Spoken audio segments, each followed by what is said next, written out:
Mosley, Professor Dr. Rafina Yasmin Osman, Dr. Rosina Arifan, Professor Dr. Muhammad Osman, Professor Song Peng Eng, Dr. Haji Tahir bin Aris, Dato Haji Ayub. I'm sorry about that. It's a great pleasure to be here.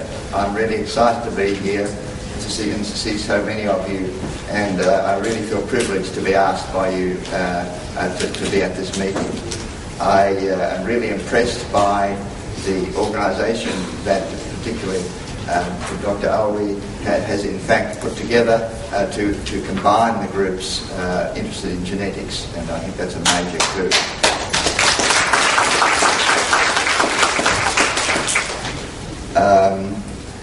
So particularly I think there is a bit of a chasm between the SNP group, if you like, and the group doing inherited disease, and I think it's very important that they be brought together. And clearly I can see from the program and the organisation that this will contribute to the health and other important scientific endeavours in Malaysia. So it's a great honour to be here to assist this group, and any help that I myself and my many colleagues around the world can give you people, they would be delighted, because it's not just me.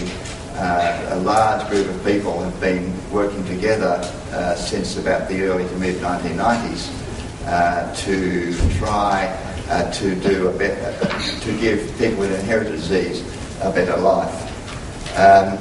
The short version of what I'm going to say today, and it was said by one of the speakers this morning, was that the task is quite simple to say. We need to collect all mutations in all genes from all countries which cause human disease. Now, that's a big ask, and when I first went to government and others saying that, they said, you better go away and have a lie down, because it's a big task. And so, but we have to do it, because there are many people out there with terrible inherited diseases in their families, and I believe that they don't get, because each disease is so rare, I don't believe they get properly looked after in our society. Even the most advanced societies in the world, I believe these people, because the diseases are rare, they have a tough time because they just haven't got a say. And one of the reasons I'm standing here is to actually help those people. And so most of what I'm going to say is all about that, and it's trying to get organised. It's not something. Yep. Left click. Yep. Not much. Okay, so to my talk. This project, and I'll emphasise this all through the talk, is in fact an all-inclusive project. It has to be done by tens of thousands of people around the world, and hopefully most of the people in this room can do so. So it's very important to realise that. It's very different to the human variant project, where a series of factories put it all together in a wonderful way.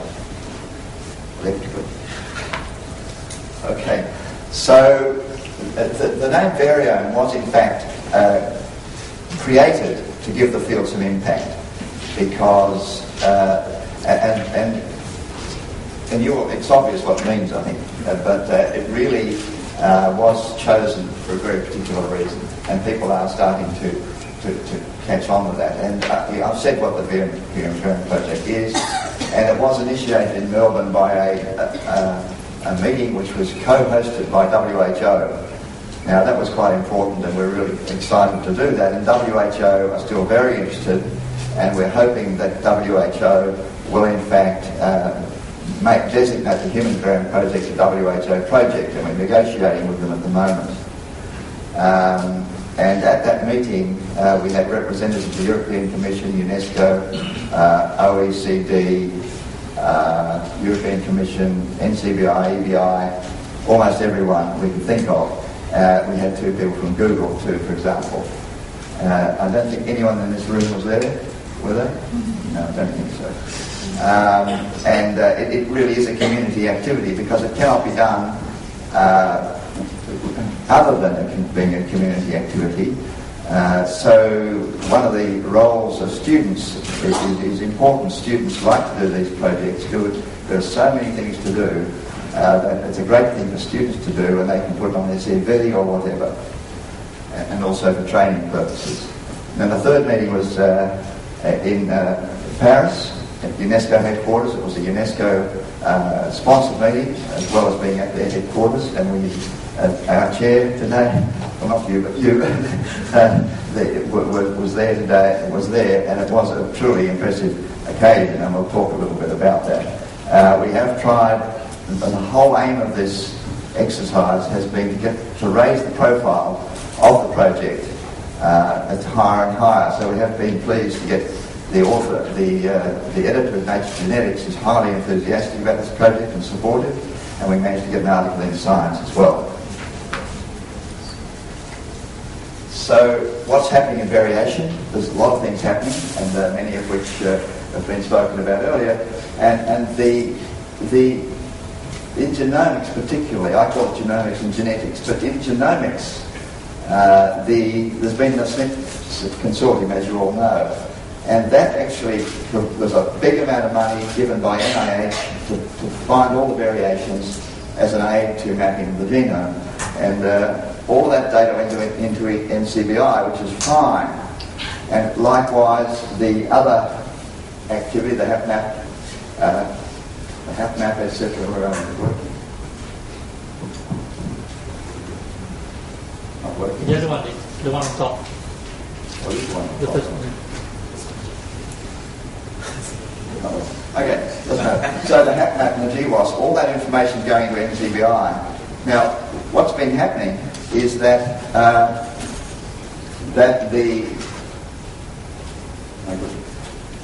So what's been happening is that this information's been going into NCBI, and they are strong supporters, and we've letters of support from them. Okay, but it's not been very user-friendly for medical geneticists and laboratory lab heads, so we're trying to do something about that as well. And in fact, both EBI and NCBI are now moving in the direction of being able to help people who look after inherited disease. I should say the Variome project, initially, clearly it could be applied to the whole genome, but of course because the people with inherited disease are getting such a tough time, that's why we're focusing initially on the human Variome project as an inherited disease. The SNP people are obviously working very hard with a large amount of money, and that's time, and we're finding out a lot of things. Now, of course, in genetics, we have the 1,000 Genomes project coming along, which won't tell us that much about rare diseases, and the Cancer Genomes project, which hopefully will tell us about cancer. But in fact, we have the Diagnostic Labs and Clinicians are gathering data of patient care in their own databases, and we call them locus-specific databases. And these have been very fragmented, poorly supported, but of course the people have used these for their research or for their clinic, and they're very important to them. That's very important for people worldwide. And one quite famous one, the ATM database, the person didn't get any funding to do it, wasn't getting any acknowledgement, wasn't getting any references or anything, so he just pulled it off the web, yet it was one of the most really important ones. So this is one of the things we're trying to address, trying to have money available for people to look at curate each gene. So there are lots of problems in this area, as you can imagine. And in Australia, we say it's a bit like herding cats. It's quite hard. So there's little incentive for public sharing of data because people are very busy. There's no rewards for putting data into databases, and we're trying to address that as well. And as many of you know in the room, people, if they've got a patient in front of them with a particular disorder, they can spend days, hours, or weeks trying to find out an example so they can help advise their patient that they've got in front of them. And this is particularly true of the variants which are so-called unclassified, the ones which are missense mutations. In other words, there's no agreed integrated procedure. So what I think most of the people in this room would know why we need all of the complete data, so I don't think I need to go into that. Particularly, as many of you know, there are algorithms to try to predict whether a particular mutation is pathogenic. And the more data we have, according to the bioinformaticians, about normal and abnormal mutations, if you like, it helps them. And also, there's now mutation-specific therapies coming along. So it's important in any country to be able to say there's a new treatment come out of France or somewhere for a particular mutation. Let's get all of those people with muscular dystrophy or whatever it is together with that particular mutation in Malaysia, for example, so they can be treated. Then into the future here, I've left a gap because into the future, and I think it's not going to be so far away, I'm sorry, so far away, people will have their probably our grandchildren will all have their genome sequence in their telephone, and which is not too far-fetched. It's becoming cheaper and cheaper. And no doubt some company will do that for us. And so they need lists of mutations to see what they're at risk of. Now, this is not the 23andMe, the association studies. These are real inherited disorder mutations which cause disease. And so, for example, is everything okay? So that's, and I could give an example. There's an example whereby one particular prominent US geneticist looked at his genome and had it all sequenced, and there was something in the glaucoma gene he didn't like the look of, and so he asked his father if he had any trouble with his eyesight, and he said, only when I look down. And then he asked about his grandfather, and he went blind at the age of 57. So he was able to go off to his doctor and actually have some treatment, so he wouldn't go blind at 57. So in this particular case, the mutation was one which was obvious that was going to cause a problem. But of course, you can see that you need lists to people to refer to, and that's what we're working towards. But the second one is actually happening in thalassemia, and maybe in this country, I'm not quite sure, that ultimately, when two people are going to get married and have children, they both have their genome on their telephone, and they tap them together or whatever they do, and then the computer looks up and down the genome and then compares it with a list of pathological variants. And then they can avoid, by premarital counselling, they can avoid having a child with one of these tragic inherited diseases. So this is actually happening, as you know, in this country, I'm sure, already, and it's certainly happening in a big way in Cyprus and other Mediterranean countries to avoid family tragedy and costs for the family and the health system. So I think this is where we're heading in the future. So what we need, of course, if we look at all variation, and perhaps this country is in a position to do that because of the grouping that we see here today, is that we need a public catalogue of curated variation in each of the 20,000 genes and their associated phenotypes or studies. I mean, some of them may give inherited disease, another one may tell about migration, another one may tell about drug sensitivity, etc., etc. And so we need a public catalogue. And in fact, you can imagine that we need a string of bases from base 1 to base 3 billion, and each of those bases may well have a story, and you might be able to click on that base and say, and there's a story. It is actually revealed, and I'll show you a system perhaps of doing that. Now, because people are busy, we really need the whole thing to be automated as soon as quick, without too much human time, and it needs to be to make sure it's accurate. And as an aside, I spoke to an organisation in Qatar just a couple of days ago, which may well allow us to publish individual mutations.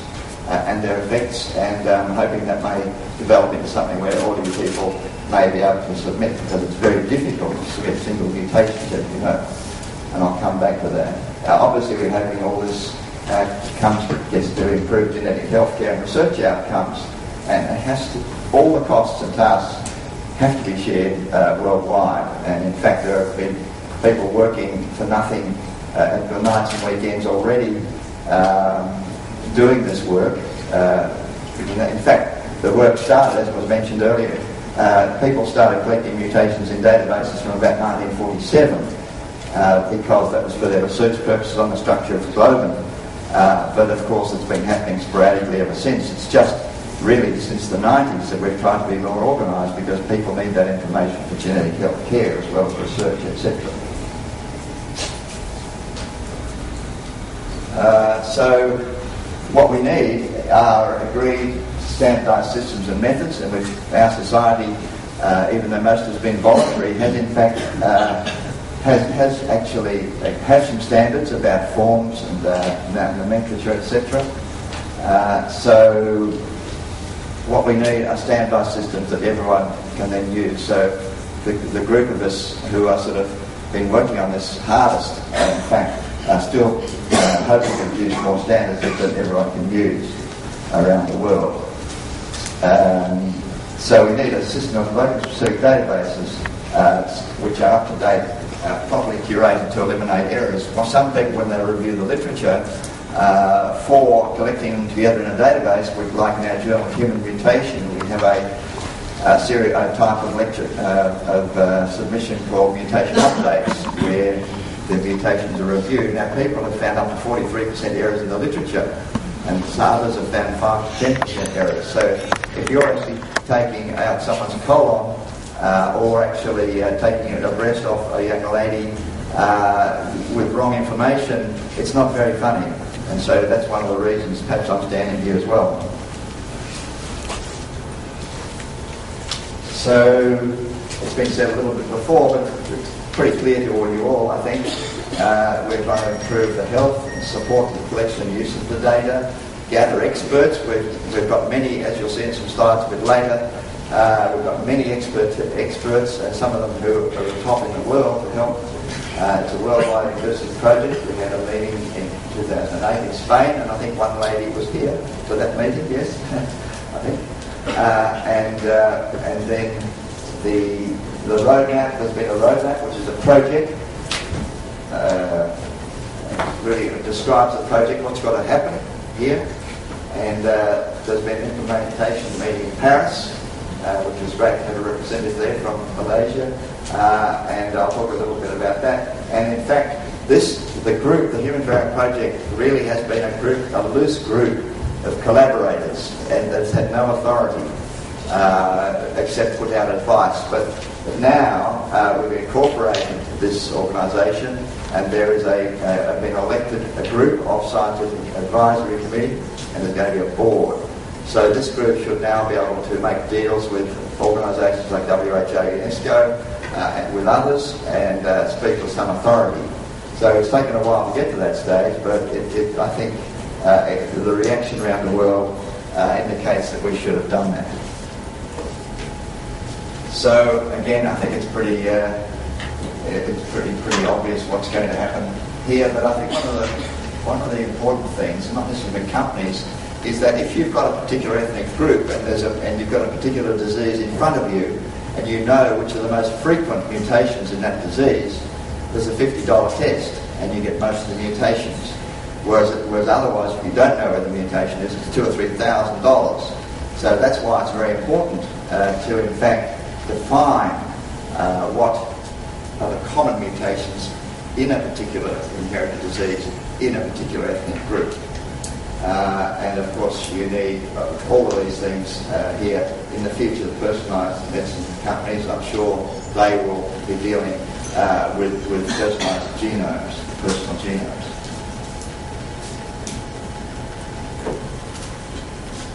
So what's the problem? So first of all, no time for submission, and I'm sure many in this country know that there's no time for submission. One of our strongest supporters in Australia, in Queensland, Val Highland, he says that he has to count for every 15 minutes of his day in a diagnostic lab, and he's head of it. Now, he has no chance to submit mutations. He's hardly got time to think. He hasn't got any time to think of how he might improve the situation for himself. And this is all around the world. And it's the same with clinicians. Clinicians are also very busy people. And so this is probably one of the most important reasons. So somehow we've got to change that. And of course, you've got the two important things, the phenotype and the genotype are documented by different individuals. There are ethical considerations, and I'll come to that in a minute, but that's very important. You need to behave ethically when you're submitting mutations. We need a whole new paradigm. We do have some software, but it perhaps needs to be improved, and more software will be coming. And we do need an accepted portal to the relevant database. If I asked people in this room, where would you submit a mutation if you found one? You probably wouldn't know where to submit it, and I think that's a real problem.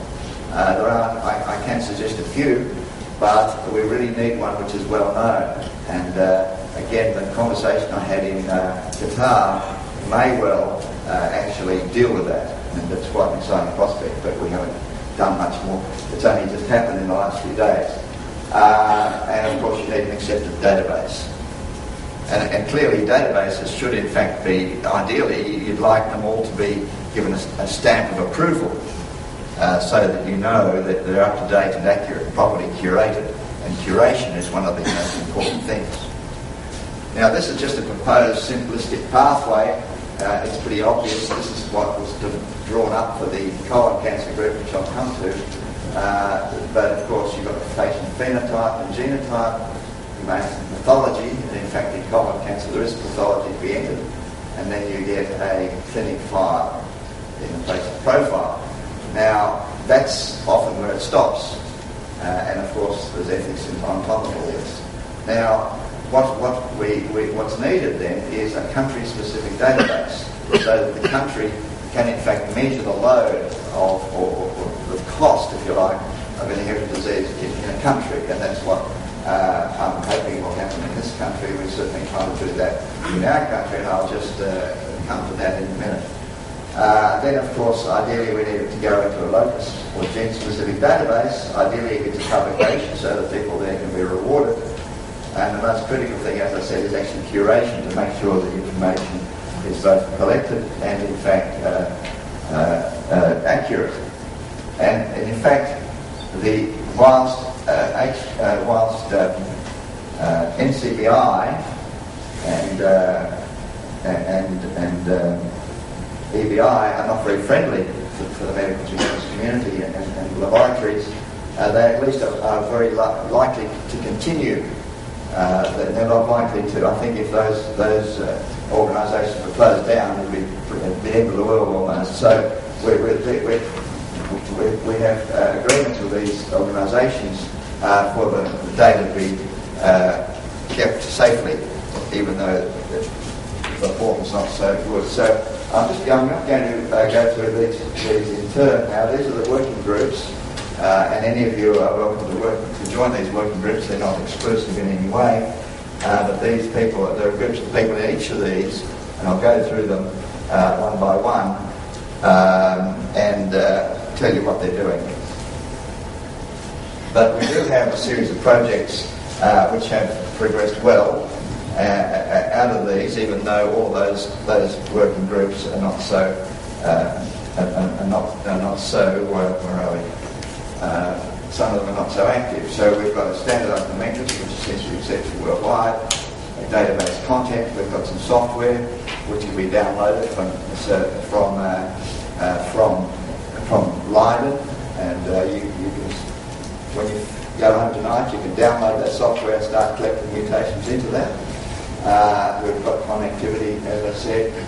We've got ethics, and we've got disease pilots, which I'll come to, and country pilots. So the first group is, how are we going for time? Right. So what time should I finish about? 30 minutes. 30 minutes? Okay, it's fine. That'll be fine. Now, ethics working group is very important. Obviously, we know the patients need to know that their data is being handled in an ethically correct way. Now, we're very fortunate in our community that Sue Povey is actually both a clinical geneticist, and she actually curates a database. And she's one of the lucky curators, because the Tuberous Sclerosis Society actually funds the proper curation of that database. So this is one of the good ones. And after the meeting in Melbourne, the other great thing she did was that she loaded her locus-specific database into NCBI. Because that was one of the recommendations, one of the 96 recommendations from Melbourne. 96 recommendations means a big mess out there. So she actually was one of the first people to load, as a result of the Melbourne meeting, her database at NCBI. So at least they are now starting.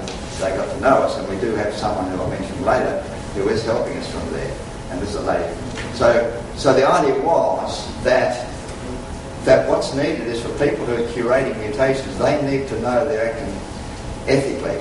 And so what's been done over the years by myself and others is that we took the guidelines from lawyers who had worked for OECD, UNESCO, Hugo, WHO, I think, took the guidelines in this area only, to distill out protocols for curators that are active in our area, so that they know that they are actually acting ethically.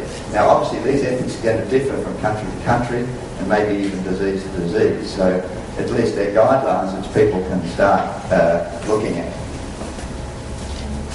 And there's a paper just been accepted of human mutation on that. Linda Roberts is the wife of one of our most active and long-term members, who I'll mention later, and she realised there needs to be some education in this area. This is not just genetics education. As you know, there's education sites for genetics everywhere. We need education that's just specific for the human variant project.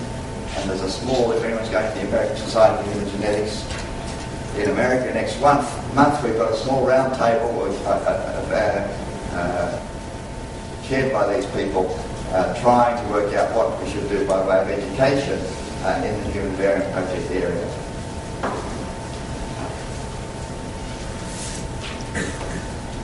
And this data collection clinics, these people are all prominent clinicians. Peter Myers, previous chair of the American Society of Human Genetics.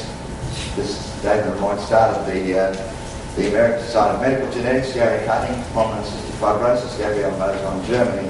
And in fact, there's some software in development for this. But we're already on the web and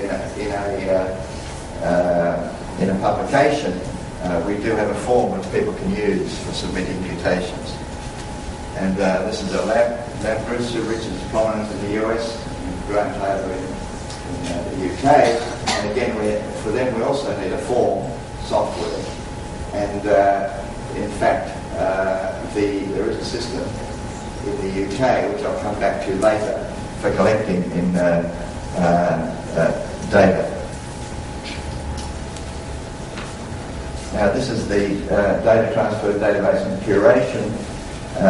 Johan Den Dunham is one of the long-term curators, and he's the one who's developed the LOBD software. That's the website there, and that's been downloaded about 1,000 times worldwide. It's open source. You can modify it yourself. Also, you can, in fact, ask them to modify it for something you need. So that's really great. And there's also another one, UND, which is slightly different, from Christophe Peru. And we have an agreement going to the central databases, content with publications on content, and that we've now got a reference sequence specificity really.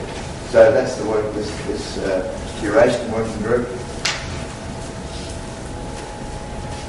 The overall data integration and access, this is about putting it all on the web and making sure it's transferable, etc. And Donna McGlott is actually the lady at NCBI who is working with our community, the inherited disease community. And I'm pleased to say that we've had a major coup, because Yoen then done and wanted a workshop on curation of databases, and in fact we thought, as we're in Washington, we could actually have it in NCBI, and that gives them a little bit, makes them take a little bit more notice of our area. So we thought that was great. There's only about 20 places because it's a small room. I don't know if anyone in this room is interested in registering. These are various groups. Gen Feng Group is trying to work in this area, led by Tony Brooks. This was funded by a call to the EC, which was induced by the meeting in Melbourne. NCBI, spoken about. We actually have support letters from the major browsers, and as I said, NCBI have Mount Hill SDBs, and UCSC Genome browser has as well. But it's still not ideal for our purposes, I don't believe. This is one of the most important, to me, problems of the medical genetics community, because so often people say, one of our greatest problems is trying to work out if a mutation is actually pathological and causing the disease. And Mark Greenblatt has been in our group for a long time, probably the longest.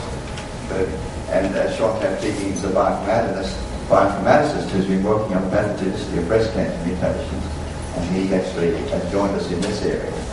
And so, ideally what you need is an ideal method to say, put in a computer, the computer runs through that mutation, which might be a missense mutation, which is a difficult one, and it'll come out with a figure saying it's 90% pathological.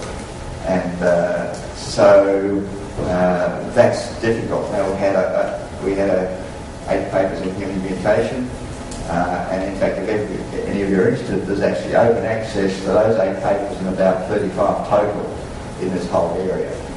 And at the moment, the breast cancer collaborators have meetings each year to talk about particular mutations to see and to decide whether or not they're pathological. And the colon cancer group is starting here, and I'll come to that. So ideally we need an algorithm to give a chance of pathogenicity to people with missense mutations. Some of them are obvious, like stop codons. But maybe you can't actually have a perfect algorithm, and that you may well have to factor in the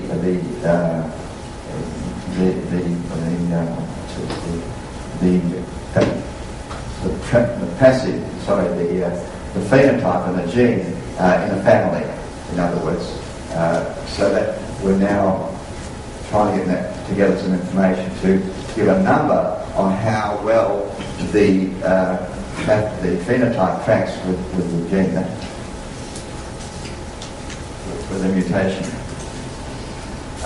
Publication credit and incentives, and we're pleased that Miles Axton, editor of Nature Genetics, is in this. John Byrne, now Sir John Byrne, is one of the discussion leaders there. Both of these people are frantically busy, so it's quite hard to get a reply from them.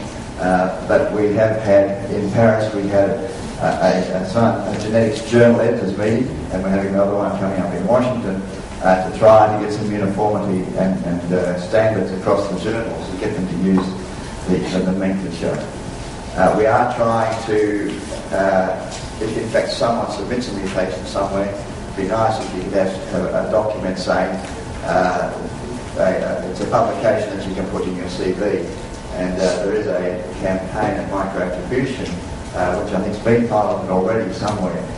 The other thing we've done at Human Mutation is to collect mutations around the world and publish in one update. Now, I said to you that Human Mutation, one of the early articles was mutation updates, where we asked people to collect all the mutations, put them in one table and review them. Now, that's fine, but it doesn't collect all the mutations around the world. So what we've now asked, and both Nature Genetics and Human Mutation are doing that, now we're asking the authors to contact every lab in the world that's actually doing that particular disease that they're dealing with, and collect all the mutations into the paper in reward, in exchange for authorship. And in fact, that's now starting to work in human mutation. And one lady in Italy working with black fan diamond syndrome, she wrote to me saying, "Oh, they're not replying, it's terrible, etc." And then ultimately, everyone replied to this wonderful paper with all of the mutations, particularly unpublished ones from around the world. So we're hoping that's a way of getting mutations in. It's not ideal, but it's something. And people may well contact people in this room about that. And the one that we're working on at the moment is the colon cancer, inherited colon cancer. And in fact, that's going to be published in Nature Genetics when it's been fully gathered. We do have a project which was meant to be a portal for people submitting mutations, but in fact that fell away for a technical reason, and we're hoping that this project I spoke about in Qatar may well fill that hole. Country-specific collection. This is focusing particularly on emerging countries as well as the developed world, and we have pilots here, and ideally, so perhaps I'm going to come to that, but we do have some efforts going on already in England. For example, there is a database for collecting from countries, from laboratories, but the software is not, it's a commercial software, and we can't export it around the world. That's the reason we've got a project in Australia, which I'll come to, so that we can export the software and the expertise worldwide. We should submit to the databases. We need a procedure of people to all genes. The Human Genetics Society should approve of this, and this is the one I just spoke about in England. There is some software from George Patronos, and also the Insight model will be a collection of 4 genes. They will work with countries to try and get all of their mutations in, and we have funding for the Australian node, and I'll come back to this briefly. And then funding is one of the most difficult things, and certainly in Australia we worked hard to try and get a funding just to coordinate the activity, try to help people. And I think just recently we've had signals from our own state and federal government that that'll be funded. We don't need a big staff, but we certainly need more than we've got now. We need a CEO who can drive the thing, and we need, say, 6 project officers and some assistants. We've been trying to heighten the credentials of the project, and people we know the Department of Health and Human Services in the US is very interested. I'll be speaking to the FDA in the US on the project because they're interested in genetic testing next month. We've got an adopted gene scheme whereby a company funds this in exchange for putting their name on the website. They fund the curation, and we'd like to spread that genome wide, obviously. But the support groups, the genetic support groups for specific diseases, we're trying to work through the National Organisation of Rare Disorders in the US to get their support groups to fund this curation. And in fact, we have been able to help people get funding in countries, and I hope we can do that for this country as well. Nomenclature standards. As I said earlier, we have a nomenclature standard, and there are many others that we need to do, and Warren Vahinen from Finland is developing that now. So what's been, when I said earlier that people, it was said to me, or might have said to you, when you go to try and collect all mutations and all genes from all countries, you're going to go and have a lie down. We realised that we have to do something as a display, a pilot. And one of these is the Australian node. In other words, we need to work out how to collect all mutations in one country. And we'll get to that. And then I was absolutely delighted that after speaking to the inherited colon cancer group in Yokohama in, I think it was February 2007, they have been highly enthusiastic and highly active with 6 committees getting the whole thing organised so they get their mutations in from all the labs into a database. And nutrigenomics I'll come to briefly as well, and also the Neurogenetics Consortium. And in fact, I just spoke to a very prominent cardiac surgeon in Putra, who may well facilitate the start-up of such a thing in the cardiac area.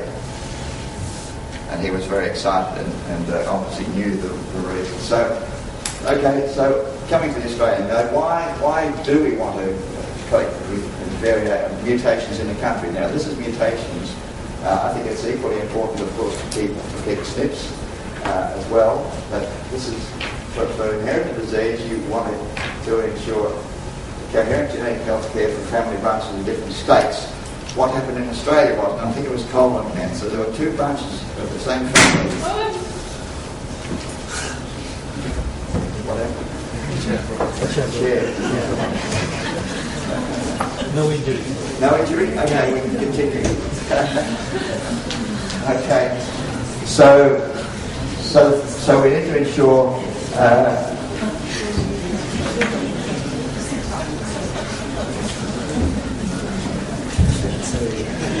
okay.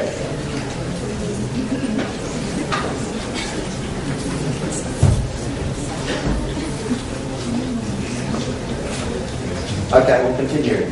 So we need to ensure coherent genetic health care for family branches in the different states. Now in Australia, for example, there were two families, two branches of the same family with the same mutation in states which were 2,000 miles away from each other. And they were both given different interpretation of their mutation and what it meant, and therefore they were treated differently and counselled differently. You just do not want that sort of thing. Particularly if one of those families was given the wrong information and the wrong treatment, etc. So that, to me, is important. Not only it is important within the country, it's also important internationally as well. Documentation of disease found.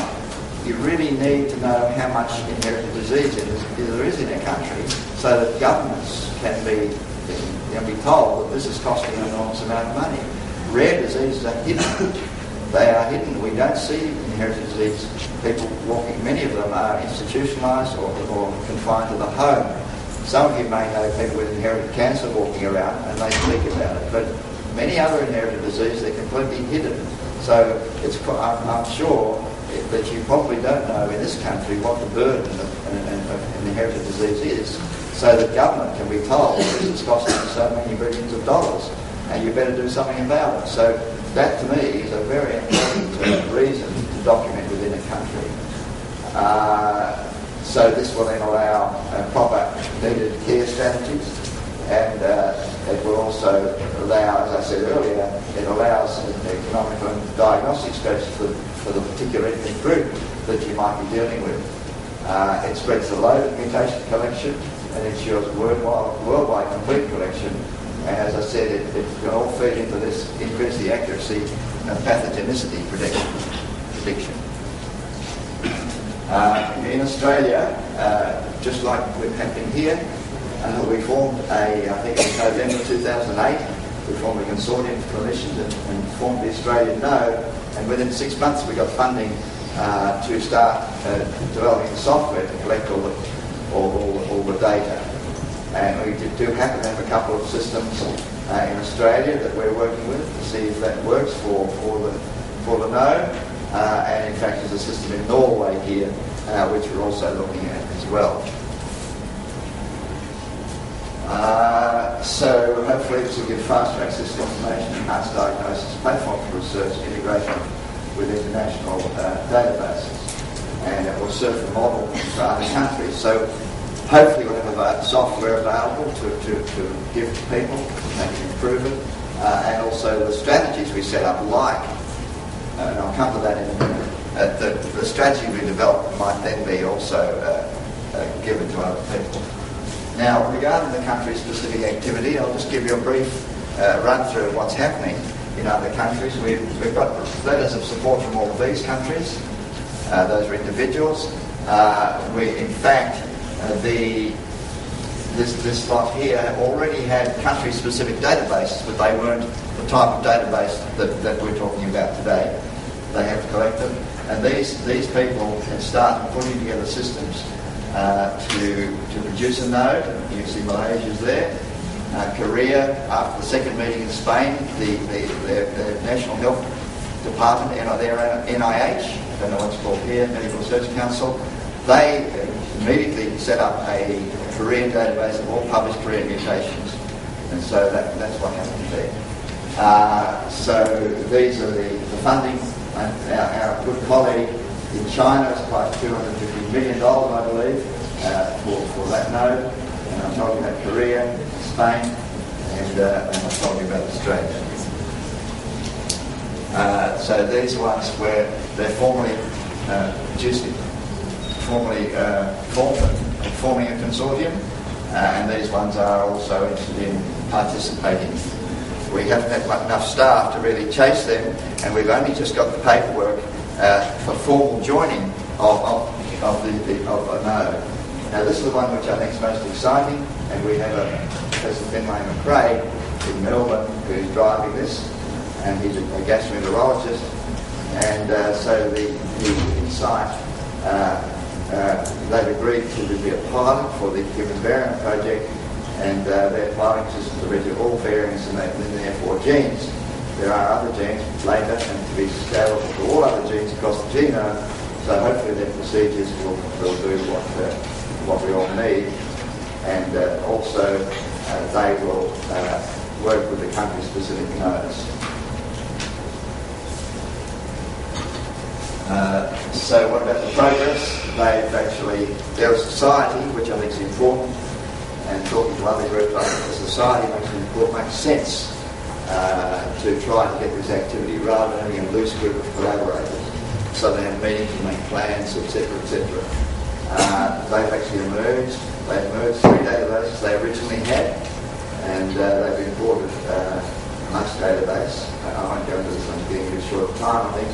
The curator is Mike Woods, and they chose the IVD software to do this. And the current plans, I'm not going to go in. I'm really not going to go into. There's too much detail, but they've got a large number of plans to make sure they collect all the mutations. And the most important thing is the bottom here. The curator was appointed this year, last month, for 2 years by a charitable trust in Melbourne to get all the mutations in, and so that's very important.